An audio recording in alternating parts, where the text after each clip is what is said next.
여러분 안녕하십니까? 수요잡담 시작하겠습니다. 오늘은 구약성서의 하나님은 어떤 분인가 라는 제목으로 제 책 하나님 몸 보기 만지기 느끼기, 이 책을 지금 읽어가면서 설명을 하고 있습니다. 오늘은 제3장을 다룰 차례입니다. 3장의 제목은 야훼 앞에서 밥상 차려놓고 밥 먹은 사람들이라는 제목이 붙어 있습니다. 한 40년 전에 서울 지하철에는 야훼가 우주에서 지구로 날아온 외계인이라고 주장하는 포스터가 많이 붙어 있었다. 지하철 당국의 허가를 얻지 않고 불법으로 붙여놓았을 그 포스터는 에스겔 1장을 그림으로 그린 거였다. 아마 제 나이 또래 되는 분 혹은 그 전후로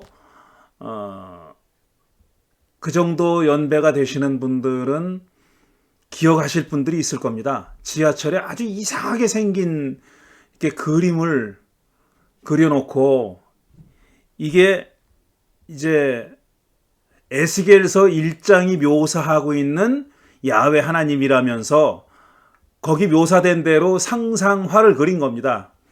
그러니까 이게 그 그리스도교라는 게 얼마나 엉터리고 성경이라는 책이 얼마나 엉터리 책이냐 하는 것을 이제 보여주는 그런 얘기고, 물론 엉터리 책이면서도 이게 그러니까 외계에서 온, 외계의 존재에 의해서 알려진 종교다, 이런 터무니없는, 그러니까 굉장히 황당한 주장을 하는 그런 얘기였고, 그걸 이제 그림으로 그려서 지하철 곳곳에 붙여놓곤 했습니다. 아마 그때 허가받지 않고 붙여놓은 게 아닐까 싶습니다.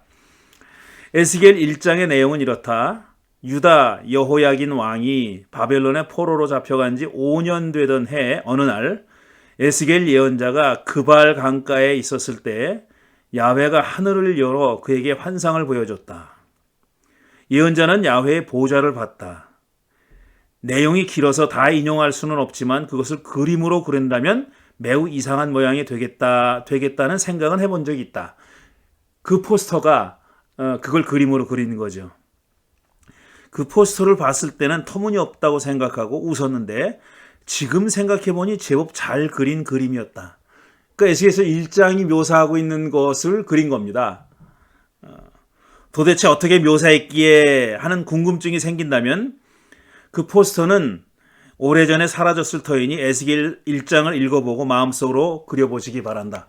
제가 인터넷에서 혹시 그 그림이 남아있나 해가지고 찾아봤어요. 근데 저는 찾을 수 없었습니다. 그 뭐라고 제목을 넣어야 될지 몰라가지고 여러 가지 제목을 넣어봤는데 저는 찾지 못했어요. 근데 제가 어렴풋이 그림이 그려지긴 하는데 어쨌든 찾지 못했습니다. 혹시 이걸 지금 이 얘기를 듣는 분 중에 찾은 분이 계시면 저에게 알려주시기 바랍니다. 이 에스겔서 1장 이외에도 야훼의 모습을 봤다고 하는 예언자가 있습니다. 그게 이사야죠. 이사야 6장에 이사야가 소명을 받고 파송을 받는 얘기를 기록한 이사야 6장에 이사야가 예루살렘 성전에서 야훼를 봤다고 얘기합니다. 그런데 야훼의 모습은 묘사하지 않아요. 스랍들, 그러니까 일종의 천사들인데 야훼를 지키고 있는 수호 천사라고나 할까요? 그런 스랍들이 뭐 날개가 6개 있다 이런 얘기는 하는데 정작 야훼를 높은 보좌에 앉아 계시는 야훼를 봤다고 하면서 그 내용은 묘사하지 않는 그런 게 이사야 6장입니다. 이 밖에도 출애굽기 24장과 다니엘 7장이 야훼의 외모를 구체적으로 묘사한다. 궁금하지 않은가? 다니엘 7장부터 읽어보자. 자, 다니엘 7장 13절 14절입니다. 9절부터 계속 나옵니다. 제가 바라보니 옥좌들이 놓이고 한 옥좌에 옛적부터 계신 분이 앉으셨는데 옷은 눈과 같이 희고 머리카락은 양털과 같이 깨끗하였다. 옷과 머리카락이 나옵니다. 옥좌에서는 불꽃이 일고 옥좌의 바퀴에서는 불길이 치솟았으며 불길이 강물처럼 그에게서 흘러나왔다. 상당히 구체적이죠? 수종드는 사람이 수천이요 모시고 서 있는 사람이 수만이었다. 심판이 시작되는데 책들이 펼쳐 있었다. 조금 몇 절 띄어서요. 내가 밤에 이런 환상을 보고 있을 때 인자 같은 이가 오는데 하늘 구름을 타고 와서 옛적부터 계신 분에게로 나아가 그 앞에 섰다. 옛부터 계신 분이 그에게 권세와 영광과 나라를 주면서 민족과 언어가 다른 뭇 백성이 그를 경배하게 하셨다. 그 권세는 영원한 권세여서 옮겨가지 않을 것이며 그 나라가 멸망하지 않을 것이다.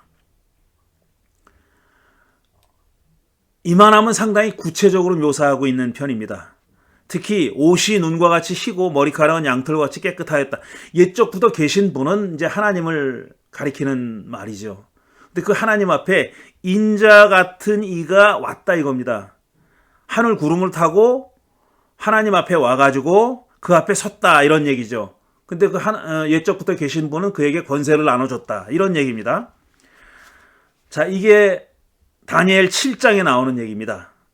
다니엘은 환상이긴 했지만 야훼를 봤다. 옛적부터 계신 분이 야훼가 아니고 누구랴? 다니엘은 야훼뿐 아니라 야훼를 수종드는 사람 수천과 모시고 섰는 사람 수만도 같이 봤다. 옥좌에 앉아 계시는 분은 옷이 눈과 같이 희고 머리카락은 양털과 같이 깨끗했으며 야훼가 앉아있는 옥좌에는 불꽃이 일고 옥좌의 밖에서는 불길이 치솟았다고 한다. 상당히 구체적이잖아요. 나처럼 문자 지향의 왼쪽 뇌형 인간도 눈앞에 그림이 그려질 정도로 상세히 묘사되어 있다. 제가 극도로 문자주의적인 사람입니다. 그림은 잘 안 보는 사람이에요. 만화책도 글자만 읽는 사람이에요. 그러니까 그림은 생각이 안 나요. 만화책에 뭐 어떻게 생겼는지, 주인공이 어떻게 생겼는지 그림은 생각이 안 나고 글자만 읽습니다. 어쨌든 그런 사람인데도 저 같은 사람도 이런 묘사를 보면은 어렴풋이 그림이 그려진다는 겁니다. 다니엘이 이 광경을 보고 있는데 인자 같은 이가 구름을 타고 와서 옛적부터 계신 분 앞에 섰단다. 참으로 생생하지 않은가?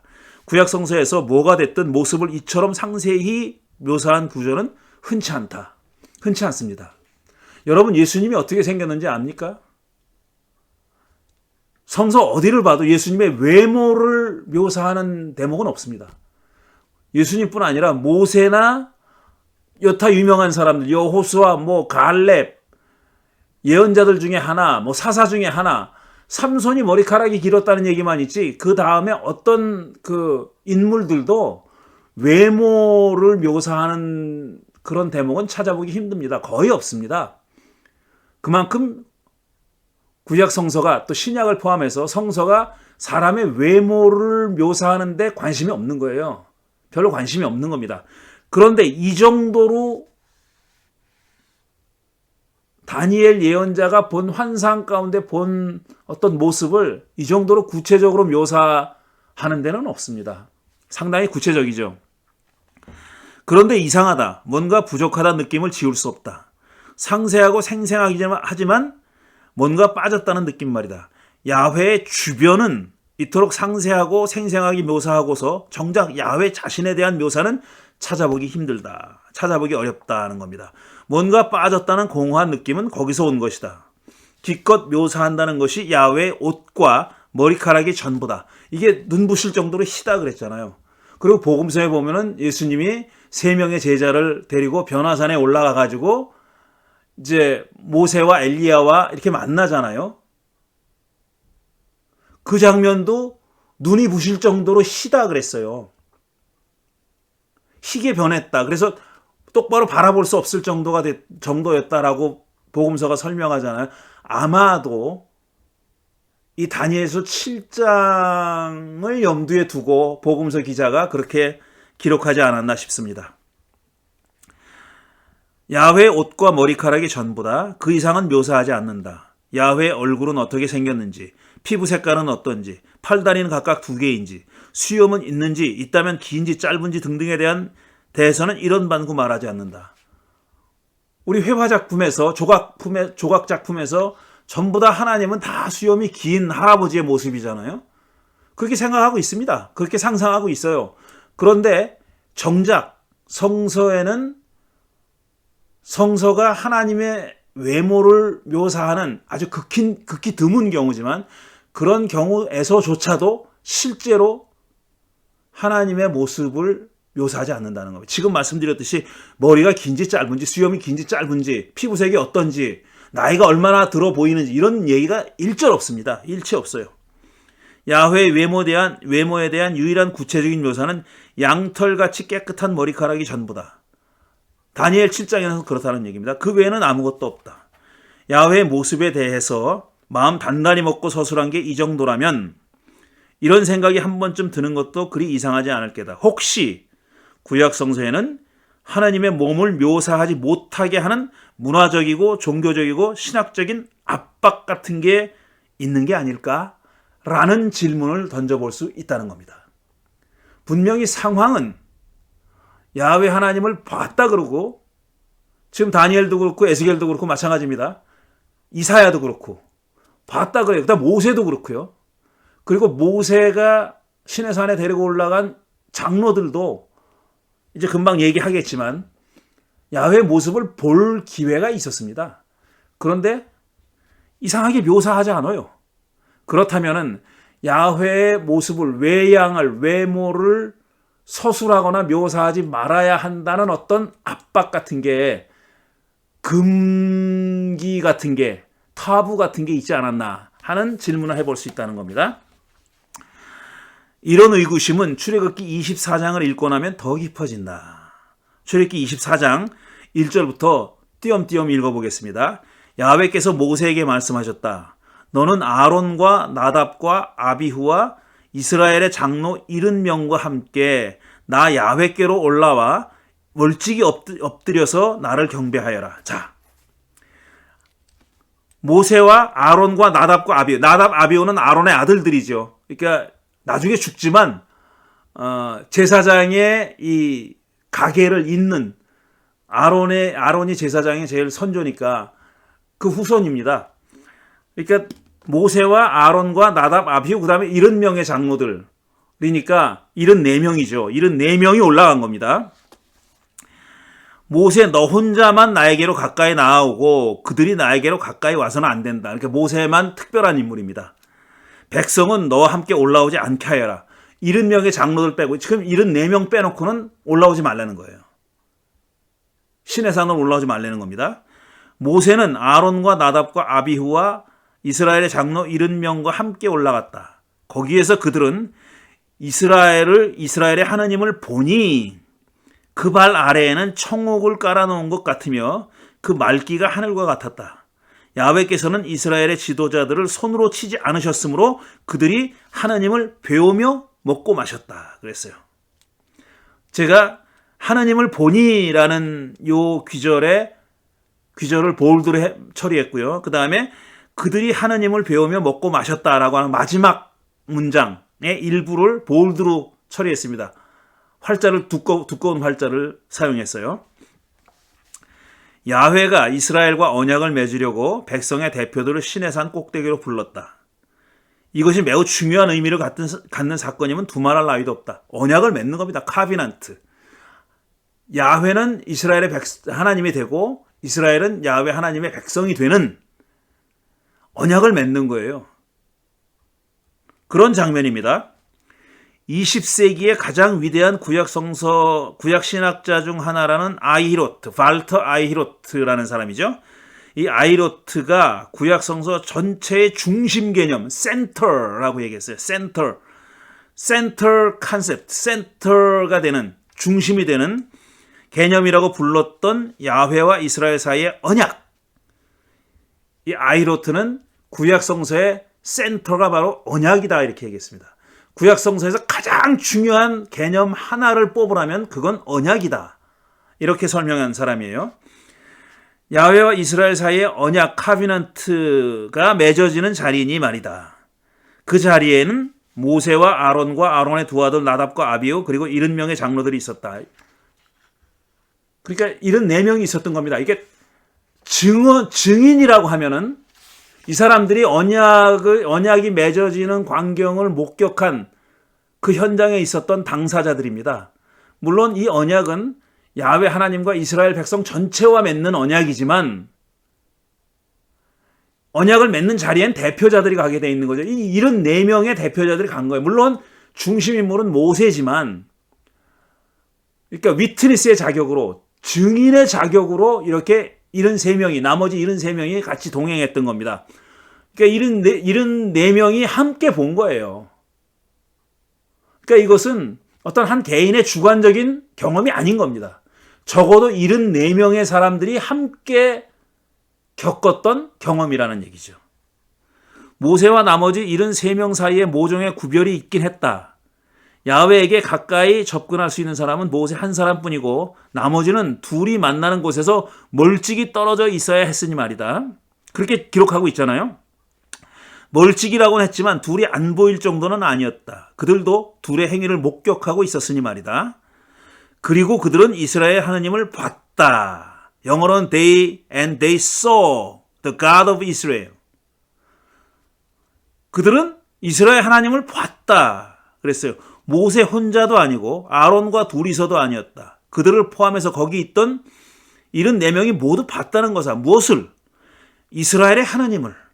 목적어가 the God of Israel이잖아요. 이스라엘의 하나님을 봤다는 겁니다. 이건 무슨 그야말로 빼박이에요. 본 겁니다. 본 거예요. 먼 훗날 예수는 마음이 깨끗한 사람은 하나님을 볼 것이다. 마태복음 5장 8절 산상수훈에 나오는 말씀이죠. 이라고 했는데 이때는 마음이 깨끗하지 않아도 하나님을 볼 수 있었던 모양이다. 이 사람들이 다 마음이 깨끗했다는 얘기는 없잖아요. 그냥 대표자일 뿐이에요. 그리고 말씀드렸지만 나답과 아비후는 나중에 이상한 불을 가지고 제사를 드리려다 죽어요. 급사를 당해요. 그러니까 이 자들이 적어도 나답과 아비후를 뭐 흠이 없는 깨끗한 사람이라고 볼 수는 없죠. 그러니까 마음이 깨끗해야 보는 게 아니에요. 그냥 이 사람들이 대표자였기 때문에 언약이 맺어지는 자리에 증인으로 참석했던 것이고 그 자리에 있었기 때문에 야훼 하나님을 본 겁니다. 이스라엘 하나님을 목격한 거예요. 후에 벌어진 일이긴 하지만 이 중에는 이상한 불로 야훼에게 제사를 드리다가 죽음을 당한 나답과 아비후도 포함되어 있었다. 이건 레위기 10장 1절에 나오는 얘기입니다. 하나님을 눈으로 본 다음에도 나답과 아비후처럼 행동할 수 있는 게 사람이런가? 그렇죠. 하나님을 지금 봤는데 엉뚱한 짓을 하다가 죽었잖아요. 그러니까 하나님을 보고도 보는 경험을 했음에도 이런 잘못을 실수가 됐던지 아니면 의도적이 됐던지 이런 잘못을 저지를 수가 있다는 얘기죠. 다시 우리 얘기로 돌아와서 이들이 하나님을 봤다고 하는데 그러면 구체적으로 뭘 본 걸까? 이게 제가 말씀드리고 싶은 거예요. 그 대목을 잘 읽어보니 다니엘의 경우와 비슷하다. 다른 점이 있다면 다니엘은 하나님의 머리카락을 봤지만 이들은 발 아래를 봤다는 점이 다를 뿐이다. 발 아래를 봤다 그랬잖아요. 그들이 이스라엘의 하나님을 보니 그 발 아래는 청옥을 깔아놓은 것과 같으며 그 맑기가 하늘과 똑같았다. 그러니까 발 아래만 본 겁니다. 발 아래 청옥을 깔아놓은 것처럼 그 맑기가 하늘처럼 맑았다 이거예요. 푸른색이었다고 짐작할 수 있는 거죠. 푸른색으로 굉장히 맑은 뭔가가 하나님의 발 아래 깔려 있었다. 이런 얘기입니다. 얼굴도 아니고 가슴도 등도 아니고 오른손도 아니다. 그들이 본 것은 야훼의 발 아래였다. 사람이 누군가를 쳐다볼 때 가장 먼저 보는 데가 어딜까? 물론 사람마다 다르겠지만 그래도 발 아래는 아니죠. 발 아래를 먼저 보는 사람이 어디 있습니까? 글쎄 뭐 신발과 관련 있는 일을 하는 사람이라면 모를까? 누가 발 아래를 제일 먼저 쳐다보겠어요? 그건 아닐 겁니다. 이들에게 야훼의 발 아래가 가장 궁금하고 보고 싶은 부분은 아니었을 거다. 왜 아니었겠습니까? 왜 이 사람들이 하나님이 발이 어떻게 생겼는지 제일 궁금해. 그러면서 거기만 본 건 아닐 거 아니에요. 사람마다 가장 먼저 눈길이 가는 부분이 다 다르겠지만 그래도 발 아래보다는 발 위 어딘가에 눈길이 가게 마련이지 않나 말이다. 저는 그렇게 생각합니다. 여러분도 그렇게 생각하실 거예요. 그런데 이들이 발 아래를 또는 발 아래만 봤다면 무슨 연유인지 몰라도 발 위를 보는 것을 꺼렸기 때문이 아닐까. 너희들 발 위는 보면 안 돼라고 하는 그런 명령은 없지만 굳이 그런 명령이 주어지지 않았다 하더라도 이 74명은 모세는 모르겠어요. 어쨌든 74명은 하나님께 가까이 다가가지 못하고 멀찍이 서서 언약이 맺어지는 것을 목격했던 이 73명은 굳이 말하지 않아도 발 윗부분, 그러니까 하나님의 상체 부분은 봐서는 안 된다는 어떤 그 전통적인 그런 금기? 이런 게 있지 않았을까라는 질문을 하는 겁니다.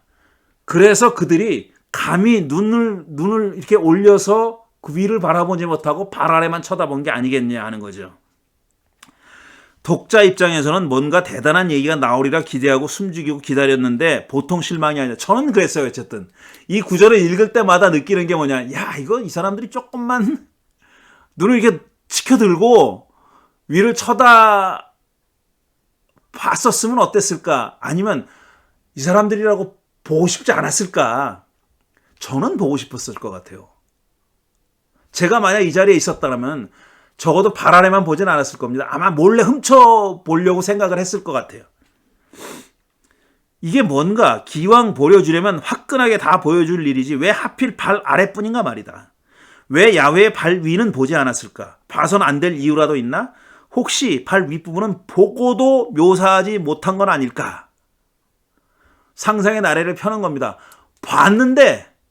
실제로는 봤는데, 이거 적으면 안 되겠구나 싶어가지고 이 대목을 적은 사람이, 출애굽기 이 대목을 적은 사람이 일부러 안 적은 건 아닐까라는 그런 의문이 든다는 거죠. 전자가 됐든 후자가 됐든 왜 그랬을까? 이런 질문을 가지고 이런 관련 귀절들을 읽었고 그 다음에 이 책을 제가 쓰게 된 겁니다. 전자라면 우리는 그 이유를 짐작할 수 있다. 야훼가 자기 몸을 보여주지 않겠다고 작정했다면 그건 전적으로 야훼 마음이기 때문이다. 하지만 후자라면 얘기가 달라진다. 야훼의 몸을 보고도 묘사하지 말라는 명령은 구약 성서 어디에도 없다. 야훼 하나님을 보고 나를 묘사하면 안 돼 라고 명령하는 구절은 없어요. 야훼 형상을 만들지 말라는 명령은 있죠, 물론. 그런데 보고 그걸 말하지 말라라든가 서술하지 말라라든가 글로 쓰지 말라라든가 이런 명령은 없어요. 금지는 뭐에 관련돼서만 있냐면 형상을 만드는 것, 조각을 만드는 겁니다. 조각을 만드는 것만 금지한 거예요. 그러니까 그걸 말로 서술하지 말라든가 이런 명령은 없어요. 그렇기 때문에 사람 편에서 그걸 꺼렸다고 봐야 하는데 그런 명령이 없으니까 사람들이 알아서 그거를 꺼렸다는 게 제 짐작입니다. 만약에 봤다면 보고도 그걸 묘사하지 말아야 된다는, 묘사해서는 안 된다라는 그런 어떤 그 자기 족쇄, 스스로에게 그 제한을 가하는 것, 자기 제한, 이런 게 있지 않았겠느냐는 거죠. 그렇다면 왜 무엇이 사람들로 하여금 야훼의 몸을 묘사하게 하는 걸 꺼리게 만들었는지를 묻지 않을 수 없다. 이 질문에 대한 답을 찾아보기 전에 본문을 조금 더 읽어보자. 24장 11절입니다. 야훼께서는 이스라엘의 지도자들을 손으로 치지 않으셨으므로 그들이 하나님을 배우며 먹고 마셨다. 마지막 절입니다. 아까 읽은 구절의 마지막 절입니다. 11절. 야훼가 이스라엘의 지도자들을 손으로 치지 않았다는 말이 우선 눈길을 끈다. 그들은 야훼에게 매맞아야 할 잘못을 저질렀던가? 이스라엘의 지도자를 치지 않았다 그랬어요. 그러면 이 말이 들어가 있는 이유는 맞을만 했는데 치지 않았다라는 얘기죠. 그러니까 야훼 입장에서는 칠만 했는데 치지 않았다는 얘기예요. 만약에 맞을 짓을 안 했다면 이런 말을 쓸 필요가 없잖아요. 이스라엘의 지도자를 손으로 치지 않으셨으므로 라는 말을 할 필요가 없다는 얘기예요. 근데 이렇게 서술한 데는 뭐가 전제되어 있냐면 이 사람들은 맞을만 했는데 마저도 할 말이 없는데 맞지 않았다 이 얘기죠. 그러니까 그들은 야훼에게 매맞을 만한 잘못을 저질렀던가? 아니다. 그런 일이 없었다. 그런 말이 없어요, 여기. 그들이 한 일이라고는 하나님을 본 것뿐이다.